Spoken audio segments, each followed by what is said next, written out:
Ahí estamos. Bien, bueno, seguimos entonces. Ahora lo que vamos a ver, digamos, hasta ahora lo que hemos visto es cómo es la determinación de los valores de momento.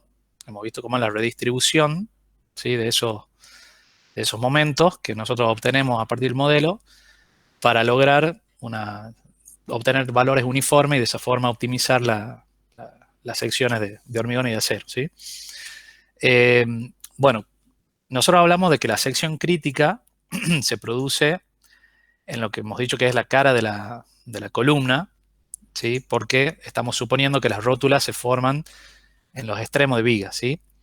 Ahora bien, lo que en realidad nosotros vamos a tener en cuenta es una zona de formación potencial de esas rótulas plásticas, es decir, digamos, no es una sección, sino es una zona que se va digamos, a ir dañando, en la cual se van a desarrollar esas deformaciones inelásticas, ¿sí? Por eso es que hablamos de una zona, no una sección, ¿sí?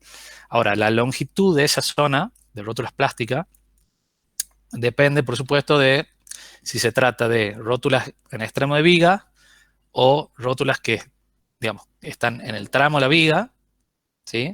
O rótulas que están alejadas de la cara de columna, ¿sí? Que son los tres casos que tienen acá. Sección crítica en cara de columna, en ese caso tomamos la longitud de la zona de rótula plástica igual a 2 veces la altura de la viga.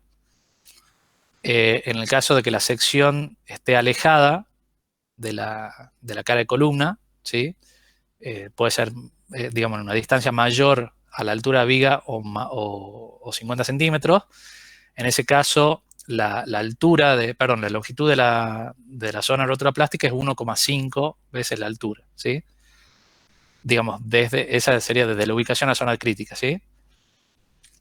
Y en el tercer caso, que es cuando tenemos pórticos que están dominados por las cargas gravitatorias, ¿sí? Cuando tenemos diagramas de momento, digamos, mayores o valores de momento mayores en el tramo, ¿sí? En esos casos, fíjense que sería el caso C que tenemos acá, donde la sección crítica se da en el tramo de la viga, ¿sí? En ese caso tenemos el doble de longitud, ¿sí? Sería 2 veces, o sería 4 veces la altura de la viga, ¿sí? Es 2 por 2 veces HB. Bueno, fíjese que, bueno, porque justamente hay una mayor incertidumbre, digamos, en cuanto a la ubicación de esa zona crítica, ¿sí? Por eso es que tomamos una longitud mayor. Además de que, fíjense que la variación de momento en ese caso digamos, es leve, digamos, en una mayor longitud, ¿sí? Mientras que en estos casos generalmente cae, digamos, es mayor la caída de ese valor de momento cuando tomamos la sección crítica en cara de columna, ¿sí? Entonces, bueno, serían esos tres casos, por supuesto. El caso que estamos viendo corresponde al primero, que es la sección crítica en la cara de columna. Entonces, la longitud de esa zona directamente se toma igual a 2 veces la altura de la viga. Bien. Bueno, es lo que decimos. Entonces, si tenemos una viga de altura de 80 centímetros, esas longitudes van a ser 1,60 m, sería, desde la cara de columna hacia adentro, ¿sí?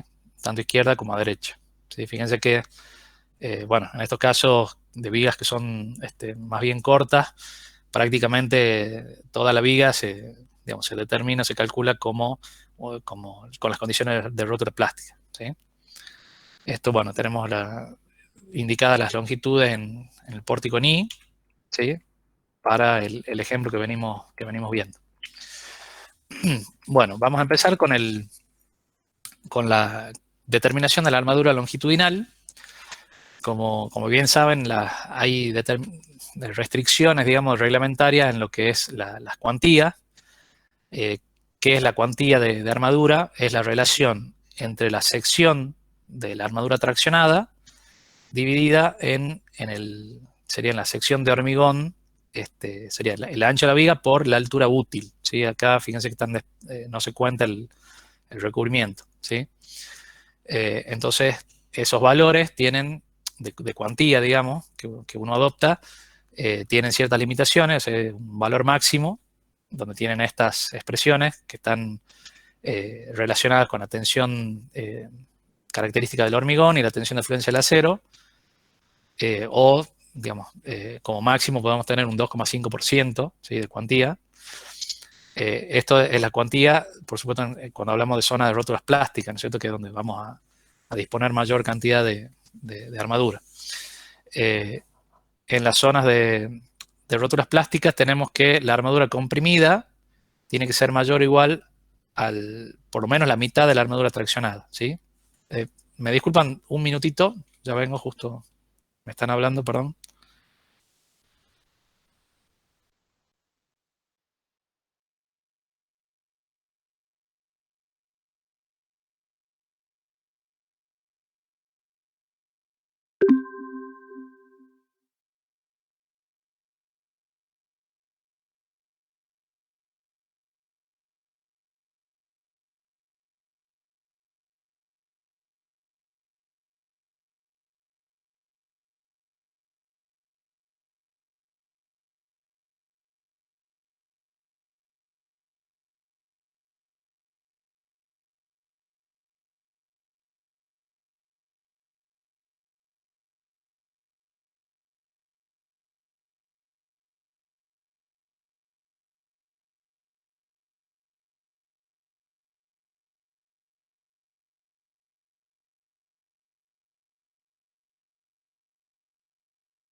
Disculpen, perdón, justo me estaban hablando, perdón, ahí vamos. Bien. Bueno, entonces les decía, acá seguimos entonces con las condiciones que me pone el reglamento para las cuantías. En la zona de rótulas plásticas, ahí me exige que la armadura comprimida, ¿sí?, sea por lo menos la mitad de la armadura traccionada, ¿sí? Y después que la cuantía mínima en cualquier sección de la viga tiene esta ecuación, que es la raíz de la resistencia del hormigón dividido en 4 veces la tensión de fluencia del acero. Otra condición es que al menos un cuarto de la mayor de las armaduras longitudinales superiores debe continuarse en toda la longitud, ¿sí? Y bueno, esto es importante, digamos, como mínimo, tienen que colocar 2 barras del 12, ¿sí?, tanto superior como inferior en toda la longitud, ¿sí? Entonces, la armadura mínima que ustedes pueden disponer en vigas, ¿sí?, cuando hablan de estructuras sismoresistentes, serían 4 barras del 12, o sea, 2 arriba y 2 abajo. Y bueno, y por último, al menos el 75% de esa armadura longitudinal que está ubicada dentro del ancho del alma, ¿sí?, debe pasar a través del núcleo de la columna o ser anclada en la columna, ¿sí? Ya lo vamos a ver bien cuando analicemos las condiciones para nudos viga-columna. Bueno, entonces, digamos, uno al hacer... Sí. Disculpe, todas estas consideraciones y las que vimos al principio de las dimensiones de la viga son del CIRSOC 103, ¿verdad? No del 201. Del 103, exactamente. Sí. Bien. Sí, son del Perfecto. 103. Bien, entonces vamos a ver, siguiendo con lo que venimos viendo del ejemplo, cómo haríamos el cálculo de la armadura longitudinal para esa viga que venimos analizando, ¿no es cierto? ¿Se acuerdan que estamos viendo una columna que es de 40 centímetros de ancho por 80 centímetros de altura? ¿Sí? Ahí, bueno, suponemos, bueno, tenemos la característica, la resistencia del hormigón, tensión de fluencia del acero, ¿sí? y los valores de recubrimiento que vamos digamos, adoptarlos, ¿sí?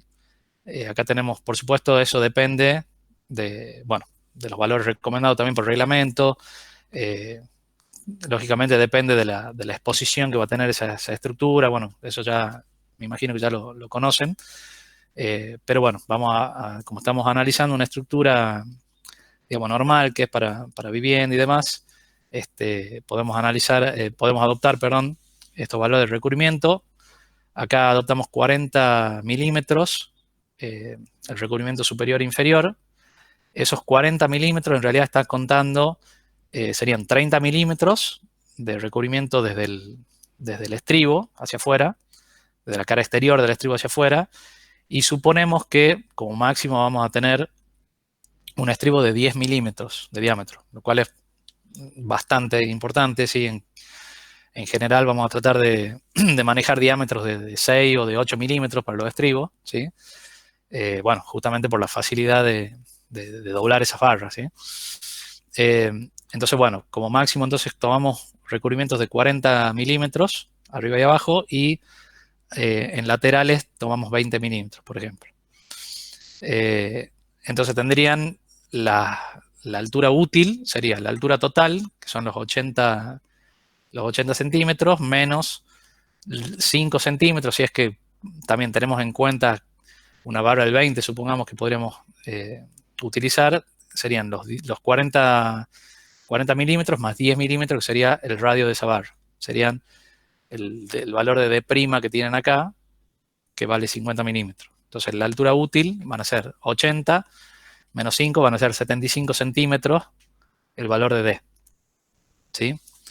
Bueno, entonces habíamos dicho que el momento de diseño, digamos, lo ideal es que sea tan cercana como sea posible a el momento requerido, ¿no es cierto? El momento requerido sale de la redistribución que acabamos de ver. Es decir, el valor en cara de columna, ¿se acuerdan? Que habíamos redistribuido el valor promedio, este que tenían acá, ¿está? Aquí. Teníamos el mismo valor en cara de columna, tanto negativo como positivo, ¿sí? Ese sería el momento redistribuido, ¿no es cierto? Entonces, ese va a ser el momento requerido cuando dimensionamos la armadura longitudinal dentro de las rótulas plásticas, ¿no es cierto? Entonces, el caso ideal sería que ese momento requerido sea igual al momento de diseño, ¿no es cierto? Entonces, sería este caso. Y por supuesto, como hemos calculado ya momentos negativos y positivos iguales, ¿sí? Podemos adoptar la misma armadura de tracción y la misma armadura de compresión. Sería AS', la armadura comprimida, y AS, a su vez, la armadura traccionada, ¿sí? Entonces, esa sección, si nosotros despejamos acá la sección, ¿sí? De esta ecuación, la calculamos como el momento requerido dividido en phi por la tensión de fluencia por el brazo de palanca que hay entre estas dos secciones, que sería D menos D'. ¿Sí? Bueno, aquí tienen los valores ya reemplazados para este caso, y lo que me da como resultado es la sección, digamos, necesaria, que sería 1403 milímetros cuadrados. Esa sección, en el ejemplo, está cubierta por 4 barras del 20 más una barra del 16, que me da una sección real de 1458 milímetros cuadrados. Fíjense que es bastante aproximada, digamos, a lo que estamos necesitando, ¿cierto? Que es lo ideal, o sea, disponer la armadura justa y necesaria. Bien, entonces podemos calcular el momento nominal según las armaduras reales que estamos disponiendo, ¿cierto? Entonces es como el camino inverso. Vamos a calcular el momento nominal, ahora ya conociendo la sección real que estamos utilizando, que serían 1458 milímetros cuadrados. Eso me da un momento nominal, tanto positivo como negativo, por lo que venimos diciendo, es el mismo valor de momento negativo y positivo. Me da un valor de momento nominal de 428,6 kilonewton por metro. ¿Sí? Bien. Esa esa armadura, digamos, se puede disponer de distintas formas. Digamos, uno está acostumbrado, cuando hace porque venimos trabajando con el análisis elástico, de, digamos, aumentar la distancia o el brazo de palanca entre las armaduras, digamos, con un razonamiento elástico, ¿no es cierto? Entonces, ese razonamiento pierde validez cuando, digamos, la armadura entra en fluencia, ¿no es cierto? Porque ahí ya plastifica y ya, digamos, no tiene sentido o tanto sentido ese brazo de palanca que nosotros buscábamos en el análisis elástico, ¿no es cierto? Entonces, se permite, en el caso de las rótulas plásticas, hacer una distribución en la altura de la viga, ¿sí? Como tienen acá, por ejemplo.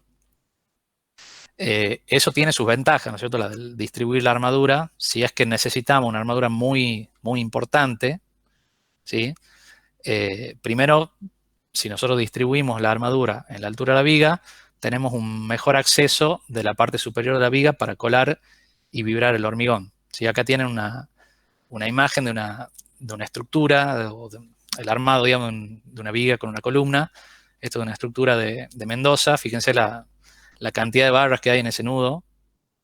Sería prácticamente imposible colar el hormigón con facilidad y poder vibrarlo, ¿sí? Para que ocupe todo el espacio, ¿sí? Entonces, lo que me permite hacer esta distribución, digamos, en altura es justamente liberar esta zona superior para que pueda colarse el hormigón y pueda, digamos, introducir un vibrador, digamos, en la masa de hormigón y poder construirlo adecuadamente.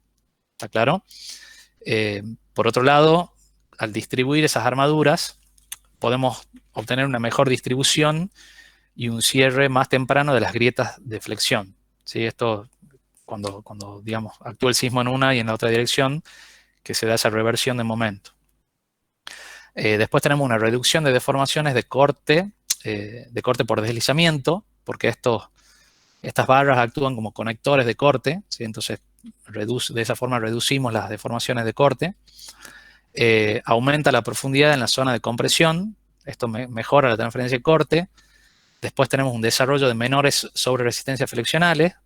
Y por último, lo que logramos es un desempeño satisfactorio en los nudos viga-columna, ¿sí? Donde tenemos, digamos, una disposición digamos, más sencilla de las armaduras, ¿sí?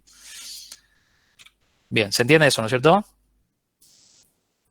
La distribución, al Sí. tratarse de un caso plástico, digamos, de un comportamiento plástico, ahí podemos hacer esa distribución en la altura, en las caras de viga. Probablemente para el ejemplo que ustedes están resolviendo, para el práctico, no necesiten hacer esta distribución porque no va a ser tan importante la sección que requieran, ¿sí? Pero bueno, está bueno que lo sepan eventualmente si les toca alguna estructura muy armada que se puede hacer esa redistribución. Les aclaro, sería solamente en el caso de las armaduras que van en la zona de rótulas plásticas. Bueno, vamos a ver entonces cómo definimos, o sea, hasta ahora lo que ya hemos hecho es calcular los diámetros necesarios de las armaduras, ¿sí? De la armadura longitudinal, tanto superior como inferior, ¿cierto? Entonces, ahora tenemos que ver, como hemos dicho, tenemos cuatro barras del 20 y una del 16. Ingeniero, ¿Sí? disculpe. Sí. Esta sería, bueno, la armadura que estamos viendo ahora es la longitudinal en toda la viga, pero en el caso de, como usted está diciendo, la parte de la distribución, que las podemos distribuir verticalmente, que a veces también se usan refuerzos, ¿cómo sería? ¿Sería lo mismo? Que los refuerzos como que no van en toda la longitud. Claro, vos tenés, claro, si vos haces esta distribución, vos tendrías que garantizar que las armaduras que continúan en las otras zonas que no son las rótulas plásticas, que serían las armaduras superior e inferior, digamos, te resistan, digamos, las demandas requeridas, ¿me entendés? O sea, que estas, digamos, las armaduras que vos distribuís trabajen únicamente en la zona de rótulas plásticas, esa sería la idea.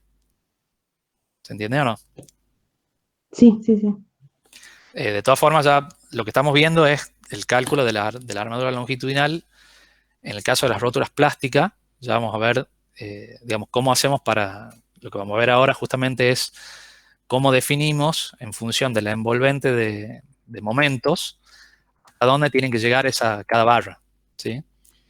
Digamos, nosotros vamos a sacar la envolvente de los valores de momento, ¿sí? En cada tramo de viga, y vamos a compararlos con los valores de momento que, digamos, que cubrimos con la armadura, o sea, los diagramas de cobertura de momento.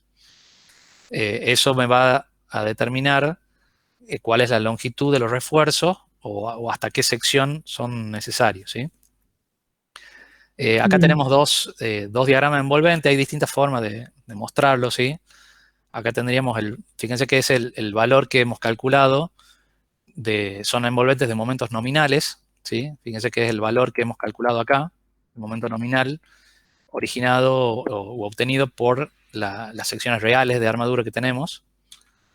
Entonces tendríamos valores de envolvente acá, estarían combinados esos valores con los otros términos que veíamos de las cargas gravitatorias, ¿se acuerdan? Sería 1,2 de D más 0,5 de L más el signo vertical.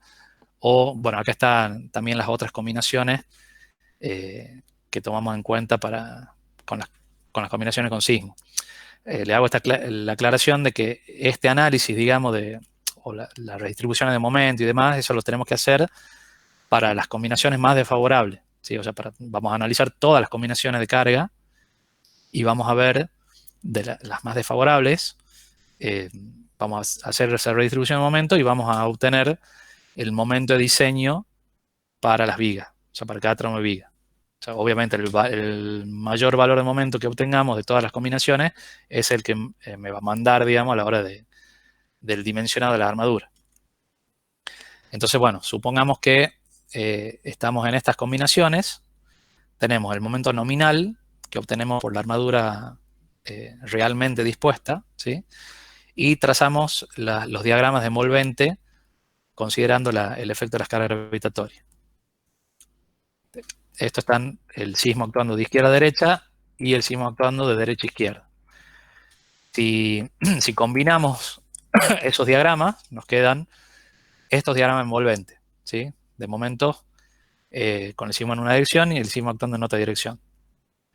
Y, bueno, la barra, lo que me indica el reglamento es que la barra se debe extender, o sea, la barra de armadura longitudinal se debe extender una distancia mayor o igual a la longitud de desarrollo o de adherencia, que es LD, a partir de la sección donde se requiere, ¿sí? Con la máxima resistencia, es decir, con la tensión de fluencia. En realidad, vamos a ver que además de esa longitud de adherencia, tomamos en cuenta una distancia D, que es por el corrimiento de tracción, que ya le voy a aplicar ahora a continuación. Y bueno, y esto se puede determinar utilizando, como les digo, el diagrama este de envolvente, ¿sí? Y, bueno, se debe contemplar además el cambio de intensidad de momento debido a la interacción con el corte, que es lo que les decía recién, que sería LD más D, ¿no es cierto? ¿Por qué? Esa distancia D surge de este fenómeno que se conoce como fenómeno de corrimiento de tracción, que lo podemos explicar muy básicamente si analizamos, por ejemplo, esta viga. Tenemos, en este caso sería un diagrama de momentos que varía, ¿sí? Linealmente, y tendrían esta forma o este plano de rotura, ¿sí? El plano de corte. ¿Qué pasa si tuviera un momento uniforme? ¿Cómo serían las grietas, digamos? Verticales.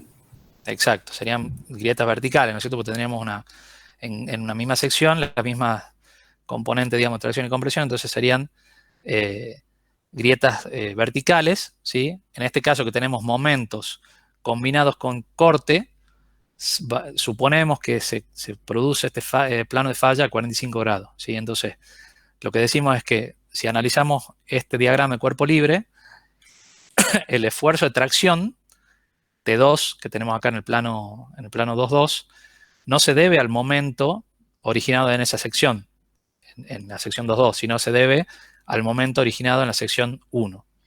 Entonces la barra, lo que hacemos es considerar una distancia, digamos, adicional de adherencia que es igual a D, porque justamente si tomamos 45 grados sería la misma distancia de esta altura útil. ¿Sí? ¿Está claro? Entonces, lo que dice el reglamento, en resumen, es que la armadura longitudinal traccionada debe extenderse, de acuerdo con ese envolvente de momentos, una longitud igual o mayor que lo siguiente. Desde la sección en la cual se requiere la barra, LD más D, ¿sí? Y desde la sección en la cual ya no es más necesaria, 1,3 de D, ¿sí? Eso se toma, digamos, como un margen adicional de 1,3 de D desde la sección en la cual ya no se necesita el aporte de la barra. La interrupción de esa armadura longitudinal entonces debe ser tal que pueda alcanzarse la sobreresistencia flexional de la sección en la zona de rótulas plásticas, mientras que solo alcance el momento nominal en la otra rótulas plásticas. ¿Qué significa? Que para el diagrama de envolvente que vamos a usar para definir esas longitudes, tomamos de un lado el momento nominal con sobreresistencia y del otro lado solamente el momento nominal, ¿sí? Porque, digamos, por una cuestión de que es más desfavorable al definir las longitudes esa distribución o ese diagrama. Otras condiciones que tienen que ver con el anclaje de las barras, cuando hablamos del anclaje de barras longitudinales en extremos digamos, en columnas perimetrales o extremas, fíjense que esa longitud de anclaje LD, cuando tenemos la sección crítica en la escala de columna, se mide desde esta longitud, que es la mitad del ancho de columna, o 8 veces el diámetro de barra. Desde ahí yo tendría que medir la longitud LD, ¿sí? Que en realidad abarcaría tanto este codo a 90 como la longitud esta que tengo acá horizontal. En el caso que tengamos secciones críticas que están alejadas de la cara de columna, bueno, ahí tenemos que medir LD desde esa cara de columna, ¿sí?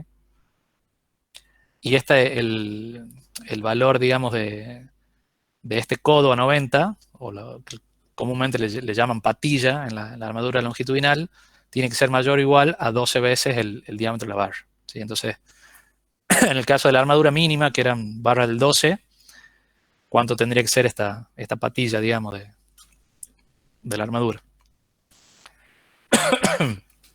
Y sería 144 milímetros, ¿no? Exacto.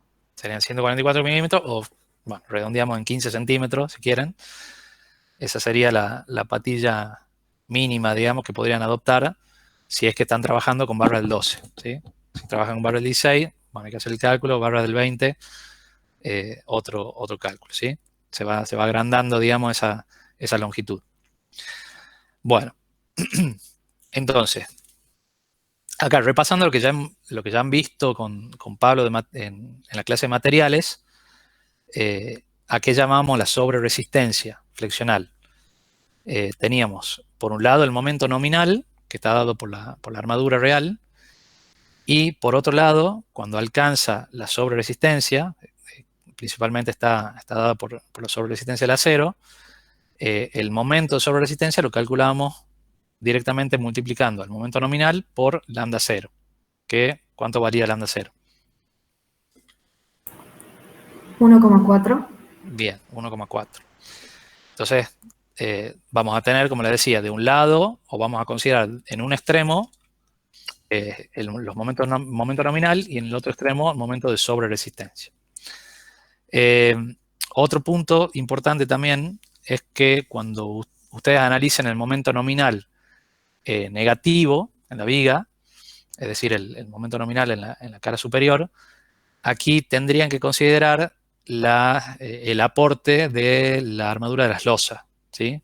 Porque, por supuesto, el sismo no distingue si es viga o es losa, o para el sismo va a actuar toda la estructura en conjunto. Entonces, hay que tomar en cuenta el aporte de esa armadura en el momento nominal negativo, ¿sí?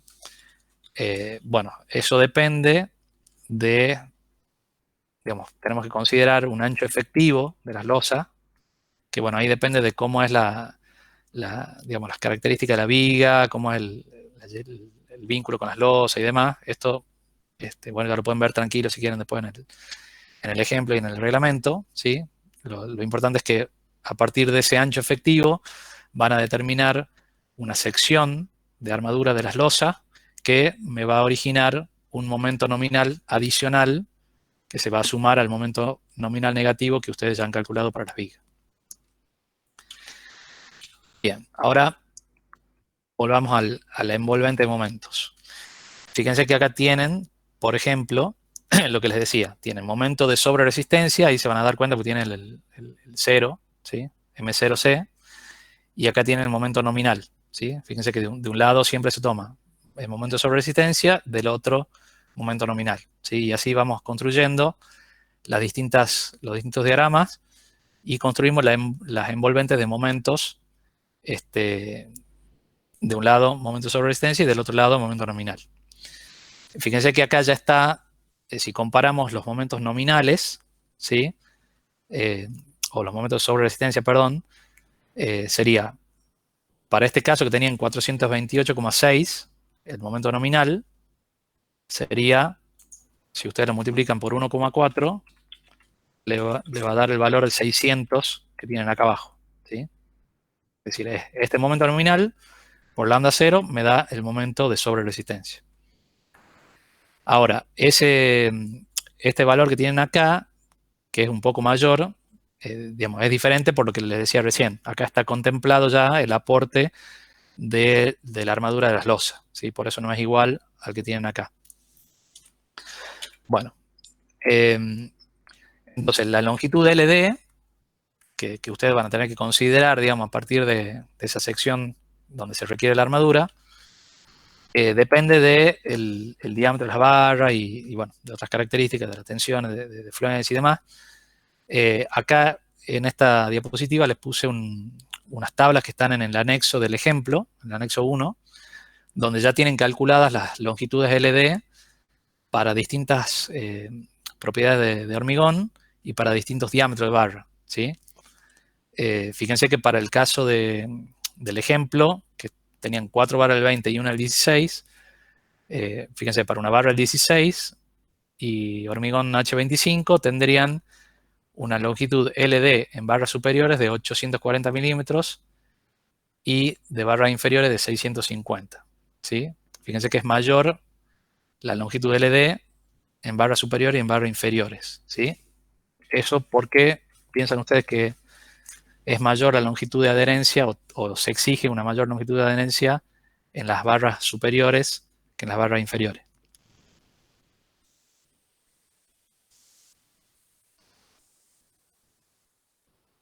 Tenemos para el mismo diámetro, el mismo hormigón, pero para las barras superiores me está exigiendo que esta longitud del refuerzo sea un poco más larga, ¿sí? ¿Por qué piensa usted que puede ser? ¿No tiene que ver con los esfuerzos a los que está solicitado? O sea, sería si en cualquier caso, si estuviese abajo o arriba, siempre la que está en compresión va a ser más larga que la que está en tracción. No, en realidad esta es armadura que va a estar traccionada, ¿sí? Digamos, si vos el sismo actúa en la otra dirección, bueno, ya va a pasar a estar comprimida, ¿sí? Pero en realidad tiene más que ver con el proceso constructivo, ¿sí? Uno, cuando llena las vigas, digamos, que uno, digamos, llenaría, digamos, colaría el hormigón por arriba, entonces el hormigón, digamos, en las barras inferiores se encuentra mejor adherido que el hormigón en la cara superior. Por eso es que se exige un poquito más de longitud en las barras superiores, ¿sí? Pero es una cuestión constructiva más que por esfuerzo, ¿sí? ¿Y qué función tiene esa longitud de adherencia? ¿Qué es lo que me garantiza? Eso ya lo tienen que saber, digamos, de hormigón 1. A ver. Que no se produzca arrancamiento. Claro, que digamos, en esa longitud lo que hace es transferir, digamos, tensiones la barra al hormigón, ¿no es cierto? O sea, trabajarían en conjunto, digamos, se transfieren las tensiones, por eso que se llama longitud de desarrollo, ¿sí? Porque ahí se desarrollan las tensiones en la barra y, digamos, por esa adherencia se transfieren al hormigón. ¿Está claro? Bueno, vamos a ver lo que estábamos viendo recién, que es cuál es la longitud necesaria de cada barra. Bueno, supongamos que ya tenemos el diagrama de envolvente de momento, como hemos visto, de un lado momentos de sobreresistencia, del otro lado momentos nominales. Vamos a ver, vamos a empezar con las armaduras inferiores mejor. Tenemos las 4 barras del 20 y la adicional, que sería la barra del 16. ¿No es cierto? Entonces, la primera condición que habíamos visto es que desde la sección en la cual se requiere esa armadura, tenemos que prolongarla una longitud LD más D, ¿sí? Que hemos dicho que vale para la barra del 16, barra inferior, sería 650 milímetros, sería LD. D, que es 750, me da 1400 milímetros. Esa sería la primera condición, ¿no es cierto? Después tenemos, cuando va disminuyendo el momento, ¿sí?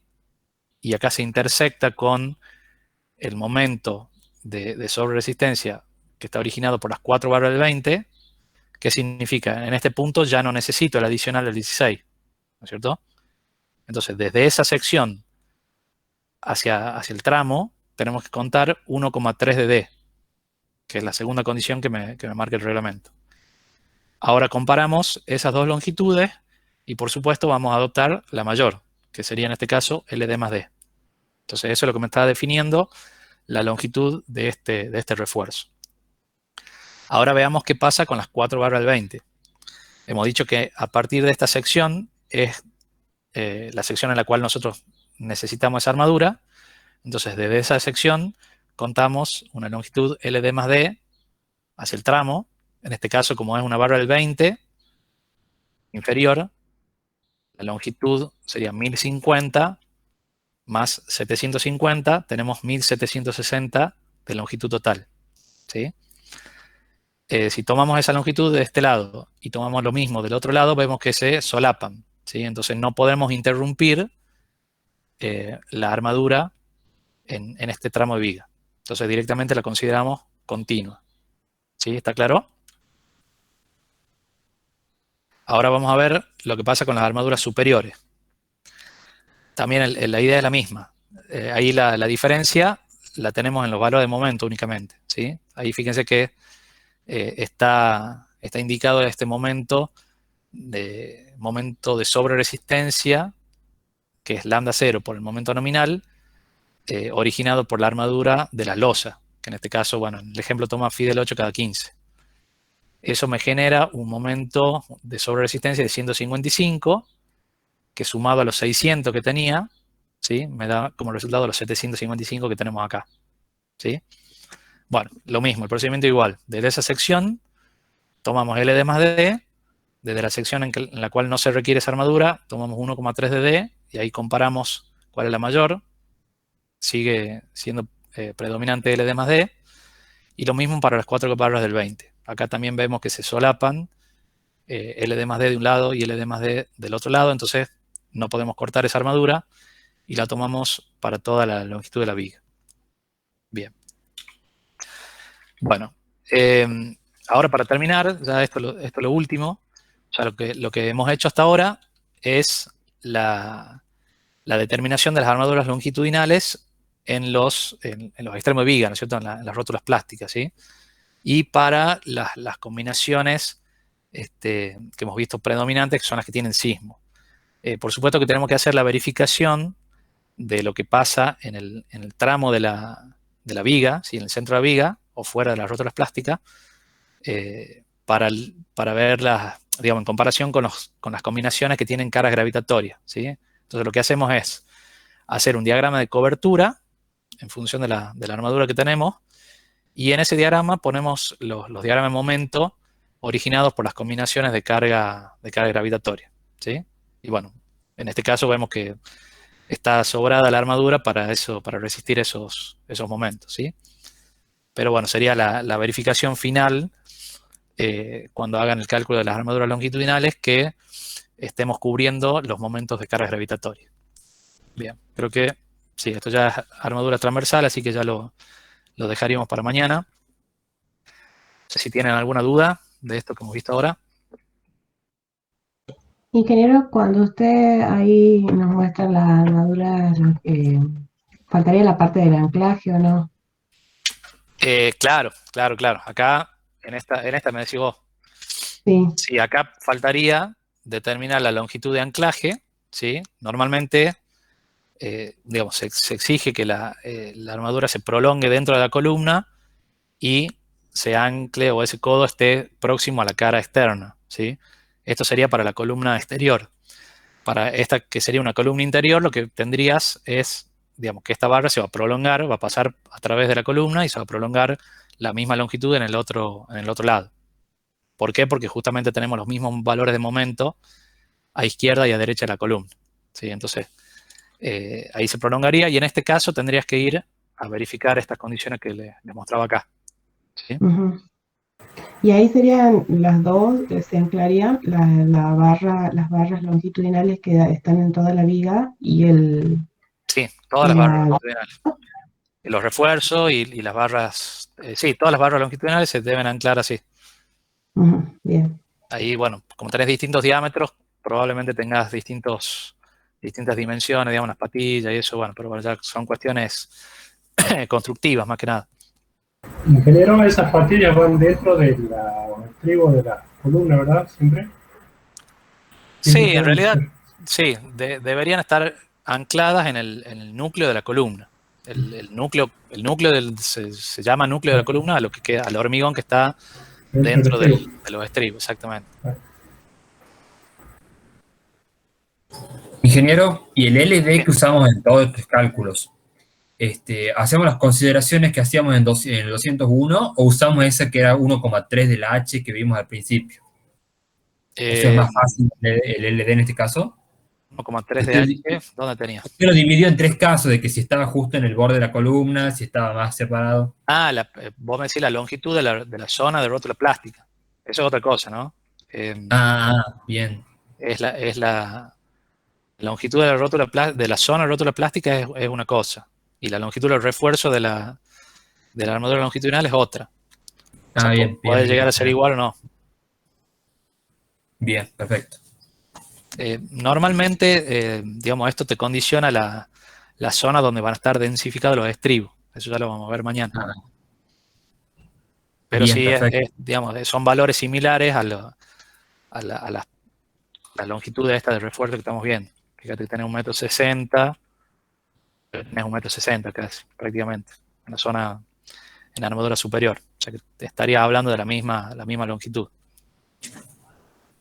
Bien, gracias. No. Ingeniero, el ejemplo este que acabamos de ver es el PDF que dice ejemplo pórtico, ¿verdad? En el Classroom. Sí, exacto, ese. Bien, gracias. De nada. Sí, ahí está subido hay dos versiones de ese ejemplo. Esa que le subí yo es la última, que dice la segunda edición. Lo que no me acuerdo es si en el ejemplo está, yo creo que todavía no estaba vigente la parte 1 nueva, digamos. Entonces probablemente haya algunas diferencias en el cálculo del método estático y un par de cositas, pero bueno. Más que nada era para que siguieran en la segunda parte, digamos, que es el dimensionado. Bueno. Bien. Ingeniero, si puede también pedirle al ingeniero Barle que suba la clase del lunes también al PDF. Bueno, le pido el Por favor. PDF, así lo subimos. Bueno, ya estamos en horario, creo.